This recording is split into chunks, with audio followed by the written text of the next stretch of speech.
There are several different ways to view Muhammad. Muslims, of course, believe that he was a prophet of God. Among those of us who reject Muhammad, there are some who claim that Muhammad knew that he was deceiving people. They believe that he was an impostor who manipulated people into serving him. I happen to believe, along with many others, that Muhammad sincerely believed that he was a prophet.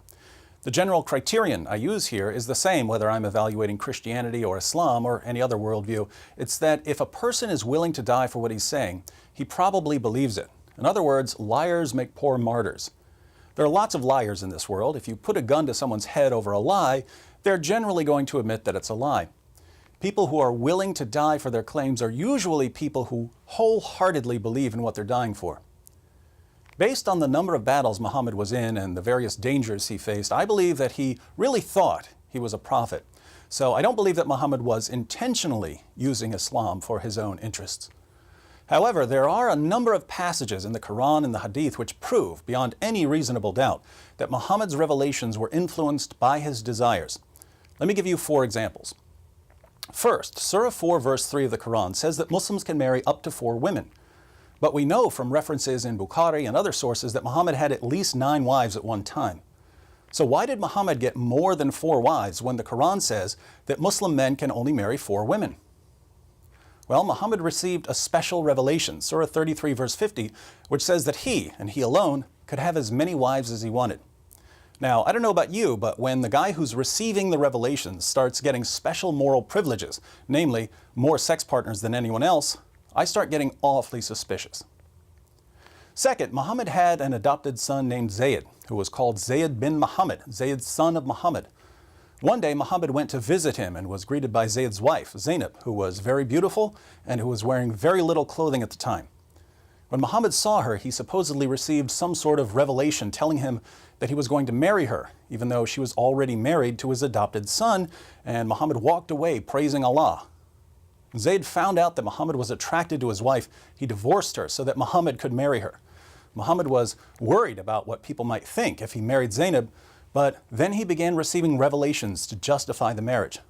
This is when he received Surah 33 verse 37 of the Quran, which says that it's okay to marry the divorced wives of your adopted sons. I've never met a person who struggles with this problem. I've never met someone who struggles with whether he should marry the divorced wife of his own adopted son. So this verse has no purpose other than justifying what Muhammad did. Third, Muhammad's wife Hafsa once came home early and caught Muhammad in her bed with another woman, his slave girl, Mary the Copt. Seeking to avoid further conflict, Muhammad promised that he would stop having sex with his slave girl. But a little later, Muhammad started having sex with Mary again. How did he justify his sexual relationship with Mary when he had taken an oath to stop having sex with her? Well, he received a revelation, Surah 66 verses 1 through 2 of the Quran, where Allah says, "O Prophet, why do you forbid yourself that which Allah has made lawful for you? You seek to please your wives, and Allah is forgiving, merciful. Allah indeed has sanctioned for you the expiation of your oaths, and Allah is your protector, and He is the knowing, the wise." Notice Muhammad swears, "I'll never have sex with my slave girl again." Then he starts having sex with her because Allah told him to break his oath. Very interesting. Fourth, one of Muhammad's wives was a woman named Sauda. As Sauda aged, she became unattractive and extremely overweight, and Muhammad decided to divorce her. Terrified of being abandoned in her old age, Sauda hatched a plan. She knew that Aisha was Muhammad's favorite wife and that Muhammad would like to spend even more time with Aisha. So Sauda told Muhammad that if he would keep her as his wife and not abandon her, she would give her sex night to Aisha. This arrangement would allow Muhammad to spend twice as much time with Aisha as he spent with any of his other wives.